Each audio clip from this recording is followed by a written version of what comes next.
Bodoland digital journalist एसोसिएशननि गाहाय नेहाथारिजों लोगोसे लेङाइ आफादगिरि आरो लोगोसे गुबुन गुबुन बिफानाव थानाय बिबानगिरि नोंथांमोन आरो खौरांगिरि नोंथांमोन, दिनैनि जे खौरांगिरि मेल बेखौ लानायनि गाहाय जाहोनानो जाबाय मा,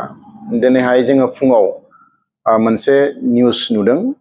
आरो बे निउसखौ लानानैनो जोङो दिनैनि नैबे खौरांगिरि मेलखौ जोङो हांख्रायनाय जादों। आरो बे बाथ्राया जाबाय मा, जे बनसुनि क'क्राझार जिल्ला कमिटिया बड'लेण्ड रादाब निउस बिजोंनि सायाव बिथांमोना मोनसे एफआइआर होदों आरो बे एफआइआरखौ होनायजों लोगोसे बिथांमोना मिडियानि सिगाङाव माखासे बाथ्रा बुंदों आरो जाय बाथ्राफोरखौ लानानै जों दिनै बड'लेण्ड डिजिटेल जार्नालिस्ट एसोसिएशना नैबे खौरांगिरि मेलखौ हांख्रायनो गोनां जादों। दा बाथ्राया जाबाय मा, जोङो थांनाय 10 तारिखआव क'क्राझाराव जोंनि मोनसे मावफुं मेल जादोंमोन आरो बे मावफुं मेलाव जोङो अपेनलि जोङो मिडियानि सिगाङाव जों बुंनाय जादोंमोन जे जोंनि एसोसिएशनाव थानाय जेसेबां माने खौरां बिजों दङ, बिथांमोना जुदि माबा मोनसे निउस फोसावनायाव सोरनियावबा जुदि नांदोंब्ला एबा गोरोन्थि जादोंब्ला बेखौ नोंथांमोना आसि दिन्थिना होनांगौ आरो माबा मोनसे गोरोन्थि बेबायदि जादोंब्ला नोंथांमोना जोंनि आफादगिरि नेहाथारि बा जायखिजाया सोद्रोमा बिथांमोननो फोरमायहरनांगौ आरो सावरायलायनांगौ आरो बेबायदि एफआइआर बा जोंनि गेजेराव एना एनि जानाङा बेबायदि बाथ्राखौ बुंदोंमोन। नाथाय गमामायैनो जोङो जे निउसखौ नुबाय, बेवहाय बड'लेण्ड रादाब निउस बिजोङा बिथांमोननि जे बनसुनि मुंखौ लादों होननानै बुंदों आरो बे निउसखौ हयथ' गोबाङानो नुदों आरो हयथ' गोबाङानो नुवाखै आरो बड'लेण्ड रादाबनि गाहाय सामलायगिरि बिथांमोनजों जोङो सावरायलायदोंमोन आरो बिथांमोनाबो बुंदों जे बबेबा मोनसे लेभेलाव एसे गोरोन्थि जानो हागौ, नाथाय बे गोरोन्थिखौ बिथांमोना लगे लगे खम समनि गेजेरावनो बेखौ सुद्रायदों होननानै बुंदों आरो बियो बोरैबा एसे मिस्टेक जादों होनना बुंदों, इन्टेनसनलि बिथांमोना खालामाखै होननानै बुंदों। आरो बिदिनो जायो, मालाबा निउस लायोबाबो बेबायदि माने गोरोन्थि फोसावफ्लाङो, बिथांमोनाबो कारेक्सन खालामो। मालाबा माने प्रतिदिन टाइम, मालाबा प्रतिदिन असमिया प्रतिदिन, मालाबा नियम बार्ता पेपारफोरावबो जों माब्लाबा बेबायदि गोरोन्थि फोसावनायफोरखौ जों नुयो। नाथाय बिथांमोना बेफोरबायदि माखासे गोरोन्थिफोरखौ सुद्रायना लायो। नाथाय जोंनि बर'फोरनि बेलायाव मा जादों दायो, जे एसे गोरोन्थि मोनब्लानो मानसिखौ माने हारेसमेन्ट होनांगौ, मेन्टेलि टर्चार होनांगौ, बेबायदि मेन्टेलिटि जोंनि गेजेराव जादों। दा ओंखायनो नैबे समाव आङो बुंनो लुबैदों जे बड'लेण्ड रादाबा माबाफोर गोरोन्थि मावदोंब्ला, गोरोन्थि जादोंब्ला, जिहेथु बिथांमोना जोंनि एसोसिएशनाव दङ आरो बिथांमोनखौबो जों बुंदों जे बेबायदि जुदि गोरोन्थि निउस फोसावदोंब्ला सेकेन्ड टाइम नोंथांमोना बेबायदि माने निउस फोसावनाङा होननानै जोङो बुंदों आरो बिथांमोनाबो बुंदों अके, जोंनिफ्राय जों बेबायदि निउस फोसावा होननानै। आरो बेखायनो आंबो खावलायनो लुबैदों बनसुनि क'क्राझार जिल्लानि जाय बिबानगिरिया माने स्टेटमेन्ट होदों, बिथांमोनखौ आं खावलायनो लुबैदों जे नोंथांमोना माने बे केसखौ उइथड्र खालामना लानांगौ आरो बे केसखौ उइथड्र खालामना लानांगौ बेखायनो बुंदों जे डिजिटेल जार्नालिस्ट एसोसिएशना थांनाय 2019 मायथाइयाव बियो 5 इयार्स रानिं आरो नोंथांमोनाबो बर' जाथिनि थाखायनो जोनोम जानाय मोनसे अर्गेनाइजेसन आरो जोंबो बर' जाथिनि थाखायनो निउस बिजोंखौ माने जौगाहोनो थाखाय जोङो जोंनि नैबे बड'लेण्ड डिजिटेल जार्नालिस्ट एसोसिएशननि जोनोम। जोङो जुदि बर'फोरनि खौरां बिजोंनि जिथु हिस्टरि, जोंनि जारिमिनखौ जों नायोब्ला नुयो जे बेफोरबायदि हुमखि धुमखि होनाया नैबे समाव आं सानो, जिहेतु बनसुखौ नोंथांमोनानो माहारियारि आफाद होननानै बुंना लादों, बे आफादा जोङो सनमानै नोंथांमोनखौ वी शुड रिसपेक्ट माने इच आदार। नोंथांमोना मोनसे अर्गेनाइजेसन, जोंबो मोनसे अर्गेनाइजेसन। दा नोंथांमोना जिहेतु जातीय संगठन होनना लादों, दा जातीय संगठन होनना लानाय मोनसे अर्गेनाइजेसना नोंथांमोना जोंखौ बुंदों जे बेबायदि निउस जुदि आरोबाव जुदि बर'नि निउस पर्टेलफोरा फोसावोब्ला नोंथांमोनखौ वार्निं होदो होनना बुंदों, एक्सन लागोन होनना बुंदों, साजा होगोन होननानै बुंदों। दा बाथ्राया बेयो जोबोद गिदिर मोनसे बाथ्रा आरो बेखौ जों सहज भाबै लानो हायाखै आरो बेखौ जोङो माब्लाबाबो सहज भाबै हयथ' लानो हानाय नङा। मानो होनना बुङोब्ला जों नायदों जोंनि बर'नि जे जारिमिनाव जे बेबायदि हुमखि होनाय, दाबि होनाय हयथ' सिगाङावबो जादोंमोन। जोंनि गोबां खौरांगिरिफोरखौ बेबायदिनो दाबि धुमखि होनानै सोरखौबा हयथ' गावथारदों, सोरखौबा हयथ' धुमखि होदों, सोरखौबा हयथ' बुदों, बेबायदि जाथायाबो जादों। दा बेनिखायनो जों गिखांनाय मोनदों। रायजो राजाफोरनि गेजेराव जोङो बेखौनो बुंदों जे बेबायदि धुमखि होलायनाय जायोबा गोदोनि मोनसे परिबेस बेफोर फैफिनगोन नामा? आरो माहारियारि आफाद हिसाबै नोंथांमोनखौ जों रेसपेक्ट खालामो। नोंथांमोननि खुगानिफ्राय जों बेबायदि लुबैया। मानो होनना बुङोब्ला माहारियारि आफादानो जोंनि खौरां बिजोंखौ नायनांगोन, जोंबो नोंथांमोनखौ नायनांगोन। दा ओंखायनो आं नैबे समाव बुंनो लुबैदों जे नोंथांमोना जेरैबायदि आरजाथावै बाथ्रा बुंदों, जों बेखौ माब्लाबाबो जों गनायना लानो हानाय नङा। जोंनि एसोसिएसन हिसाबै जोङो बे बाथ्राखौ जोङो गनायना लानो हानाय नङा। जों मोजां मोनाखै, दुखु मोननाय फोरमायदों। दा ओंखायनो जाय बिथाङा बेबायदि बाथ्रा बुंदों, जोङो बन्स'नि गासैबो माने बिबानगिरिफोरखौ बुङाखै, आरो हयथ' सेन्ट्रेल लेभेलनि दैदेनगिरिफोरा बेबायदि बुंनांगौ, बेबायदि बुंनाङा, बेफोरबाथाय बाथ्राखौ हयथ' फोरोङाखै। नाथाय जाय बिथाङा बेबायदि बाथ्राखौ बुंदों, बिथाङा उइद्र' खालामनांगौ, जोंनि एसोसिएसननिफ्राय खावलायनाय। मानो होनना बुङोब्ला जाय गोरोन्थि मावदों बिथांखौ आसि दिन्थिनानै बुं। नाथाय सासेखौ आसि दिन्थिनायनि मुङाव जों गासैखौबो नोंथांमोना बेबायदि आसि दिन्थिनानै जानला मानला बाथ्रा बुङोब्ला जोंनि गेजेराव मालाबा हयथ' सौग्रावलायनाय बेयो फैनो हागौ। दा ओंखायनो जोंनि थांखिया जाबाय मा, मोनफ्रोमबो अर्गेनाइजेसन, साफ्रोमबो सुबुं, साफ्रोमबो लेभेलनि मानसिफोरनि जि निउस जों बेखौ फोसावनांगौ। आरो जोंनि जे खौरां बिजों बेयो जाहाथे गुबुन हारिनि बायदि, गुबुन बिजों बायदि हिन्दी, इंलिस, उर्दु बायदि बायदि, बांला बेबायदि माने खौरां बिजों बायदि जोंनि खौरां बिजोङाबो जौगानांगौ। जों बेनि थाखाय जों खामानि मावबाय थादों। आरो जोंनि गेजेराव दाबो मोजां जोङो रिपर्टार सोरजिनो हायाखै, मोजां जार्नालिस्ट सोरजिनो हायाखै। आरो बेखायनो जोङो माने जार्नालिस्ट, मोजां खौरांगिरि, मोजां खौरां बिजों, मोजां निउस पर्टेल, मोजां सेटेलाइट चेनेल जोङो माने दिहुननायनि थाखाय जोंनि गेजेराव जोङो सावरायलायनाय जायो। आरो एखमबा जोङो जोंनि गेजेराव सावरायलायनाय जायो। जोंनि गेजेराव गोबां माने थाखा फैसा गोनां मानसिफोर दङ, गोरों मानसि दङ जोंनिख्रुइ। जों जाबाय हाद्रन मानसि। सोरबाया सिम्पोल बिए, सोरबाया हयथ' ग्रेजुवेट, सोरबाया MA पास, सोरबाया माने ओरैनो थानाय मानसि। बिथांमोनानो दिनै खौरां बिजोंखौ दिनै फोथांना लाखिदों। आरो जों जेरैबायदि जोंनि खौरां बिजोंखौ माने जौगाहोनो थाखाय खामानि मावदों, हयथ' बेखौ रायजो राजाफ्रा नुगासिनो दङ। दा ओंखायनो आं बुंदों मोननै बाथ्रा। मोनसेया जाबाय जिथु FIR, बेखौ नोंथांमोना उथायना लानांगौ। बेनि उनाव जोङो ज' सावरायलायगोन। 2 नम्बर बाथ्रा बे जाबाय मा, नोंथांमोना जोंखौ गासैबो निउस पर्टेलखौ नोंथांमोना जेरैबायदि हुमखि होदों, वार्निं होदों, एक्सन लागोन होनदों, साजा होगोन होनना बुंदों, बे बाथ्राखौ जाय बिथाङा बुंदों बेखौ उथायनानै लानांगौ, उइद्र' खालामनांगौ। आङो दिनै बन्स'नि आफादगिरि बिथांजों बनजित मन्जिल बसुमतारिजों आङो फनाव कन्टेक्ट खालामदोंमोन। बिथांनि फना रिं जादों। रिं जादोंब्लाबो बिथाङा आंनि फनखौ रिसिभ खालामाखै। आरो बे गासैबो बाथ्रानि सायाव आङो मोजाङै बिथांजों सावरायनो होननानै आं बिथांखौ फन खालामदोंमोन। बिथाङा नाथाय आंनि फनखौ रिसिभ खालामाखै। हयथ' नाम्बारा बिथांनो सेभ गैयाब्लाबो ट्रु कलारा आंनिनो नामाव दङ हिसाबै बिथाङा हयथ' मिथिदों। सेकेन्ड टाइम आं मोनाबिलि समाव बिथांखौ फन खालामदोंमोन। माने बिथाङा आंनि जिथु फन बेखौ बिथाङा ब्लक खालामदों। आं माने कन्टेक्ट खालामनो हायाखै। दा बाथ्राया जाबाय मा, जे क'क्राझार जिल्लायाव दिनै माने जोंनि जे बड'लेण्ड रादाब बिथांमोननि सायाव जिथु केस होदों, दा बेखौ जों उइद्र' खालामनो थाखाय जों खावलायदों। आरो बेखौ बार बार बुंदों। आरो जोंनि जिहेतु माखासे माने चेनेलफोरखौ सरजाबनानै बिथांमोना जितु वार्निं होदों, आरो बिथांमोना एक्सन लागोन होनदों, साजा होगोन होनदों। दा बेफोर गासैबो बाथ्राखौ जों जुदि नायोब्ला, जोंबो बेबायदि बिथांमोना जुदि एसे दायावनो जुदि जोंखौ माने FIR होयोबा, आयेननि राहा लायोबा, हयथ' नैबे बाथ्राखौ बिथांमोना जुदि उइद्र' खालामाब्ला, आरो FIR खौ बिथांमोनाबो जुदि उइद्र' खालामाबा, जोंबो इयुन समाव आयेननि जिथु राहा बेखौ जोंबो लानांगोन। आरो मोनसे खोथाखौ आङो स्पष्ट भाबै बुंनो लुबैदों, माने जिल्ला आफादासो FIR होदों, आरो बेवहाय सेन्ट्रेल कमिटिया जरित गैया। नाथाय जोङो जुदि बेबायदि जुदि खालामबाय थायोब्ला, बा बेखौ जुदि बिथांमोना उइद्र' खालामाब्ला, आरो जिखिना बाथ्राखौ बिथांमोना बुंदों बेनि सायाव जुदि बिथांमोना फिन जुदि माने स्टेटमेन्ट होफिनाबा बा उइद्र' खालामाब्ला, फैगोन समाव जोङो बन्स'नि जिखिना निउस फैगोन, बन्स'नि माखासे माने प्रग्रामसफोर फैगोन, जोंनि जिहेतु एसोसिएसनाव 15टा चेनेल दङ, बे चेनेला बिथांमोननि निउसखौ माब्लाबा फोसावनाय नङा। दा बेनिखायनो आङो सेन्ट्रेल कमिटिनि आफादगिरि बिथांखौ नैबे आयदायाव मोजाङै गोथौयै स्टाडि खालामनानै, जाहाथे नैबे माने जिथुनिखि प्रब्लेम्स सोरजिदों दायो जादों बे प्रब्लेम्सखौ जाहाथे खम समनि गेजेराव बिथाङा सलुसन खालामनानै होयो दा बेखौ आङो जिल्ला कमिटिनि सेन्ट्रेल कमिटिनि बनस'नि साख्रि नागिरग्रा सुबुंफोरनि थाखाय गोजोनथाव खौरां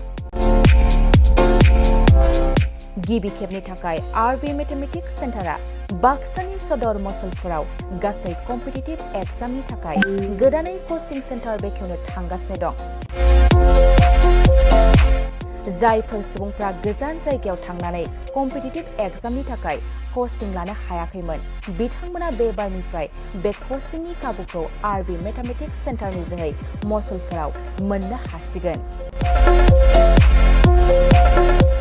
बे कचिं सेन्टाराव बिथांमोना direct recruitment third and forth grade railway SSC army GD Agniveer bank police आरो टेट आनजादफोराव जिरायनो हानाय बायदि रोंगौथि गोनां फोरोंगिरिजों फोरोंथाय होनाय जागोन बे कचिं सेन्टारनि सोमोन्दै आबुङै मिथिनो थाखाय 9101450597 6900584714 आरो 9365132228 जानबुं अनजिमायाव खौरां लानो हागोन दिनै बड'लेण्ड डिजिटेल जार्नालिस्ट एस'सिएशननि हांख्रायनायाव जोङो मोनसे खौरांगिरि मेल हांख्रायदों बेवहाय आरो बे खौरां मेलाव बाहागो लानो हानाय जोंनि बड'लेण्ड डिजिटेल जार्नालिस्ट एस'सिएशननि गाहाय नेहाथारिजों लोगोसे लेङाइ आफादगिरि आरो लोगोसे गुबुन गुबुन बिफानाव थानाय बिबानगिरि नोंथांमोन आरो खौरांगिरि नोंथांमोन दिनैनि जे खौरांगिरि मेल बेखौ लानायनि गाहाय जाहोनानो जाबाय मा दिनैहाय जोङो फुङाव मोनसे निउस नुदों आरो बे निउसखौ लानानैनो जोङो दिनैनि नैबे खौरांगिरि मेलखौ जोङो हांख्रायनाय जादों आरो बे बाथ्राया जाबाय मा जे बनसुनि क'क्राझार जिल्ला कमिटिया बड'लेण्ड रादाब निउस बिजोंनि सायाव बिथांमोना मोनसे एफआइआर होदों आरो बे एफआइआरखौ होनायजों लोगोसे बिथांमोना मिडियानि सिगाङाव माखासे बाथ्रा बुंदों आरो जाय बाथ्राफोरखौ लानानै जों दिनै बड'लेण्ड डिजिटेल जार्नालिस्ट एस'सिएशना नैबे खौरांगिरि मेलखौ हांख्रायनो गोनां जादों दा बाथ्राया जाबाय मा जोङो थांनाय 10 तारिखआव क'क्राझाराव जोंनि मोनसे मावफुं मेल जादोंमोन आरो बे मावफुं मेलाव जोङो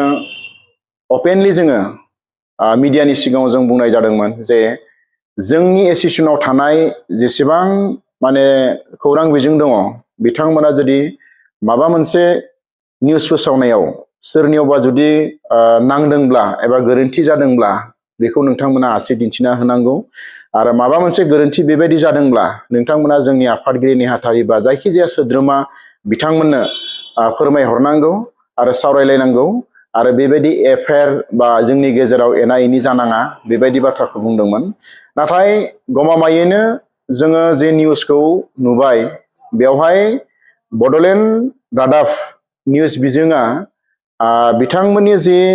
बनसुनि मुंखौ लादों होननानै बुंदों आरो बे निउसखौ हयथ' गोबाङानो नुदों आरो हयथ' गोबाङानो नुवाखै आरो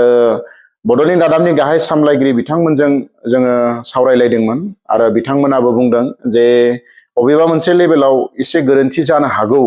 नाथाय बे गोरोन्थिखौ बिथांमोना लगे लगे खम समनि गेजेरावनो बेखौ सुद्रायदों होननानै बुंदों आरो बियो बोरैबा एसे मिस्टेक जादों होनना बुंदों इन्टेनसनलि बिथांमोना खालामाखै होननानै बुंदों आरो बिदिनो जायो मालाबा निउस लायोबाबो बेबायदि माने गोरोन्थि फोसावफ्लाङो बिथांमोनाबो कारेक्सन खालामो मालाबा माने प्रतिदिन टाइम मालाबा प्रतिदिन असमिया प्रतिदिन मालाबा नियम बार्ता पेपारफोरावबो जों माब्लाबा बेबायदि गोरोन्थि फोसावनायफोरखौ जों नुयो नाथाय बिथांमोना बेफोरबायदि माखासे गोरोन्थिफोरखौ सुद्रायना लायो नाथाय जोंनि बर'फोरनि बेलायाव मा जादों दायो जे एसे गोरोन्थि मोनब्लानो मानसिखौ माने हारेसमेन्ट होनांगौ मेन्टेलि टर्चार होनांगौ बेबायदि मेन्टेलिटि जोंनि गेजेराव जादों दा ओंखायनो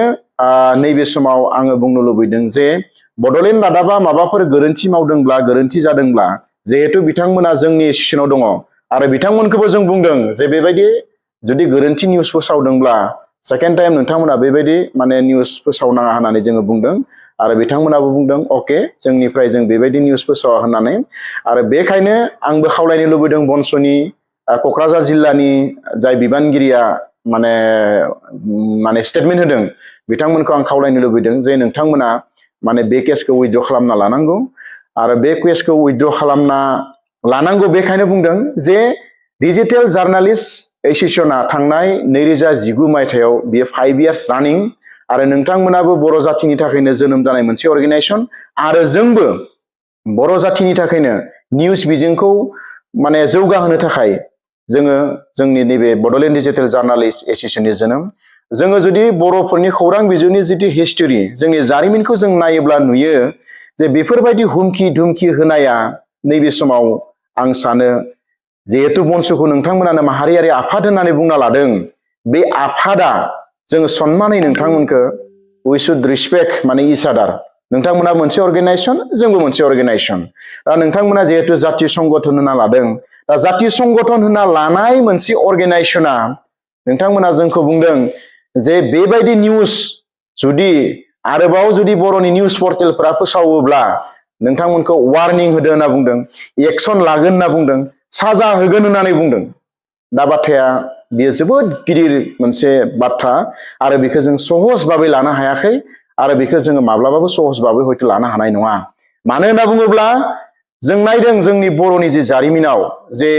बेबायदि हुमखि होनाय दाबि होनाय हयथ' सिगाङावबो जादोंमोन जोंनि गोबां खौरांगिरिफोरखौ बेबायदिनो दाबि धुमखि होनानै सोरखौबा हयथ' गावथारदों सोरखौबा हयथ' धुमखि होदों सोरखौबा हयथ' बुदों बेबायदि जाथायाबो जादों दा बेनिखायनो जों गिखांनाय मोनदों रायजो राजाफोरनि गेजेराव जोङो बेखौनो बुंदों जे बेबायदि धुमखि होलायनाय जायोबा गोदोनि मोनसे परिबेस बेफोर फैफिनगोन नामा आरो माहारियारि आफाद हिसाबै नोंथांमोनखौ जों रेसपेक्ट खालामो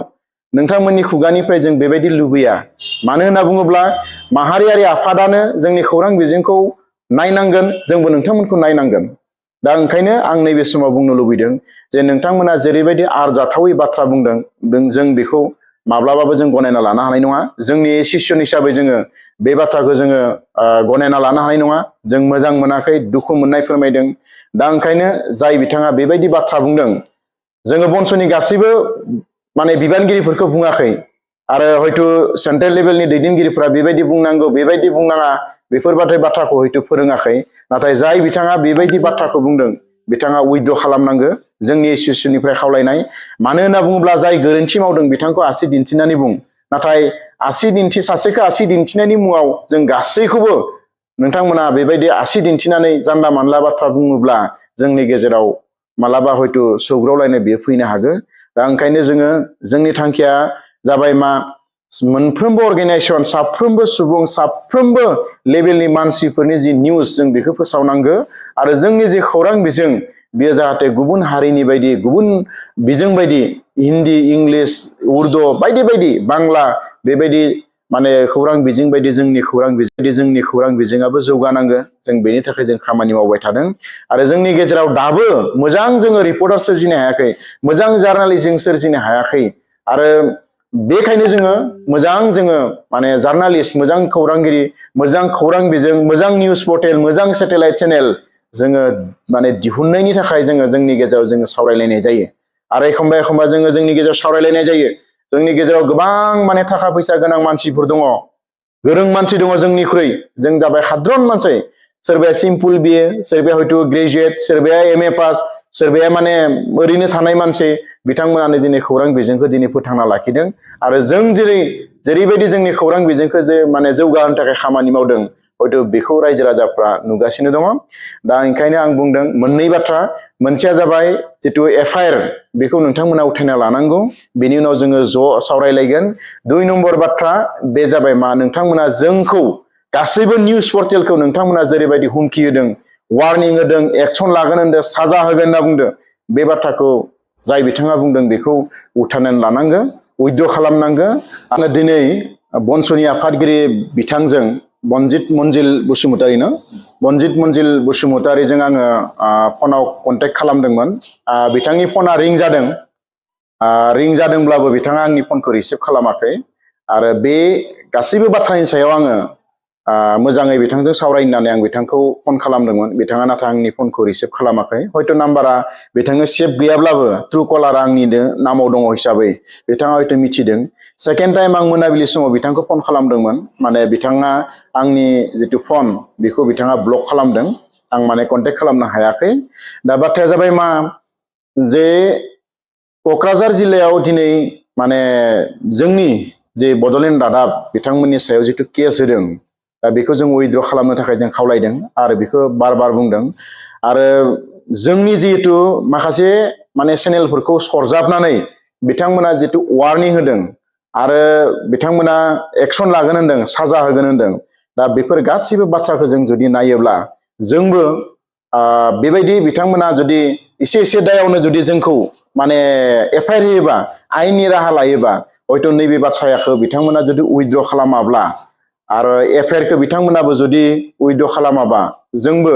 इयुन समाव आयेननि जितु राहा बेखौ जोंबो लानांगोन आरो मोनसे खोथाखौ आङो स्पष्ट भाबै बुंनो लुबैदों माने जिल्ला आफादासो एफआइआर होदों आरो बेवहाय सेन्ट्रेल कमिटिया जुरित' गैया नाथाय जोङो जुदि बेबायदि जुदि खालामबाय थायोब्ला बा बेखौ जुदि बिथांमोना उइथड्र खालामाब्ला आरो जिखिना बाथ्राखौ बिथांमोना बुंदों बेनि सायाव जुदि बिथांमोना फिन जुदि माने स्टेटमेन्ट होफिनाबा बा उइथड्र खालामाब्ला फैगोन समाव जोङो बंस'नि जिखिना निउज फैगोन बंस'नि माखासे माने प्रग्रामसफोर फैगोन जोंनि जिहेतु एसोसिएसनाव 15टा चेनेल दङ बे चेनेला बिथांमोननि निउसखौ माब्लाबा फोसावनाय नङा दा बेनिखायनो आङो सेन्ट्रेल कमिटिनि आफादगिरि बिथांखौ नैबे आयदायाव मोजाङै गोथौयै स्टाडि खालामनानै जाहाथे नैबे माने जिथुनिखि प्रब्लेम सोरजिदों दायो जादों बे प्रब्लेमखौ जाहाथे खम समनि गेजेराव बिथाङा सलुसन खालामनानै होयो दा बेखौ आङो जिल्ला कमिटिनि सेन्ट्रेल कमिटिनि बंस'नि साख्रि नागिरग्रा सुबुंफोरनि थाखाय गोजोनथाव खौरां गिबि खेबनि थाखाय आरबि मेथमेटिक्स सेन्टारा बाक्सानि सदर मसलपुराव गासै कम्पिटिटिभ एग्जामनि थाखाय गोदानै कचिं सेन्टार बेखेवनो थांगासिनो दं जायफोर सुबुंफ्रा गोजान जायगायाव थांनानै कम्पिटिटिभ एग्जामनि थाखाय कचिं लानो हायाखैमोन बिथांमोना बे बारनिफ्राय बे कचिंनि खाबुखौ आरबि मेथमेटिक्स सेन्टारनि जोहै मसलपुराव मोननो हासिगोन बे कचिं सेन्टाराव बिथांमोना direct recruitment third and fourth grade railway SSC army GD Agniveer bank police आरो टेट आनजादफोराव जिरायनो हानाय बायदि रोंगौथि गोनां फोरोंगिरिजों फोरोंथाय होनाय जागोन बे कचिं सेन्टारनि सोमोन्दै आबुङै मिथिनो थाखाय 9101 450 597 6900 5847 14 आरो 9365 1322 जानबुं अनजिमायाव खौरां लानो हागोन